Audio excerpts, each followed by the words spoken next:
এই পৃথিবীর প্রত্যেকটা সফল মানুষের কাছে গিয়ে যদি তুমি জিজ্ঞেস করো এই পৃথিবীর সব থেকে বোকা মানুষ কারা, তখন দেখবে তারা প্রত্যেকেই একটাই উত্তর দেবে, যারা সময়ের মূল্য বোঝে না, যারা সময়কে সঠিকভাবে ব্যবহার করতে পারে না, যারা সময়ের মূল্য বোঝে না, সময়কে সঠিকভাবে ব্যবহার করতে পারে না। তাদের বাবার বা তাদের কাছে যত টাকাই থাক না কেন, তারা সেই টাকাকে ধরে রাখতে পারবে না। একদিন তারা দেউলিয়া হয়ে যাবে। এক গ্রামে এক বাবা আর ছেলে বাস করতো। বাবা ছিল ব্যবসায়ী।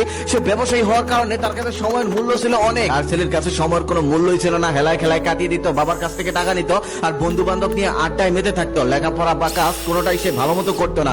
বাবা অনেক বোঝানোর পরেও তাকে কিছুতেই বুঝাতে পারছিল না। সে বলতো, আমার বাবার এত টাকা থাকছে, আমি কেন কাজ করব, আমি কেন লেখাপড়া করব? আমার বাবার যত টাকা আছে তা যদি আমি সারা জীবন বসেও খাই তাহলেও ফুরাবে না। বাবা ছেলেকে নিয়ে সবসময় টেনশন করতো, কারণ তার যতই টাকা থাকুক না কেন, সে যদি এই টাকাগুলো ধরে না রাখতে পারে তাহলে সে একটা সময় দেউলিয়া হয়ে যাবে, রাস্তার ফকির হয়ে যাবে। টাকা সেই ধরে রাখতে পারে যে টাকা রোজগার করতে পারে, যে টাকা রোজগার করতে পারে না সে কখনো ধরেও রাখতে পারে না। অনেক চেষ্টা করেও বাবা তার ছেলেকে বুঝাতে পারলো না। তারপর সে মনে মনে ভাবলো তাকে একটি বাস্তব উদাহরণ দিয়ে চোখে আঙুল দিয়ে বুঝিয়ে দিতে হবে। তারপর বাবা সিদ্ধান্ত নিল যে একদিন তিনি ঘুরতে যাবে ছেলেকে নিয়ে। ছেলেকে বললেন, আর গাড়ি করে তারা ঘুরতে বের হলেন একটা পার্কের উদ্দেশ্যে। সেই পার্কের সামনে যেতেই দেখলেন তিনজন ফকির ভিক্ষে করতেছে। তারপর সেই তিনজন ফকিরের সামনে গিয়ে তিনজন ফকিরকে 1 লক্ষ করে টাকা দিয়ে দিলেন। 1 লক্ষ করে টাকা পেয়ে ফকিররা খুশিতে আত্মহারা হয়ে গেল।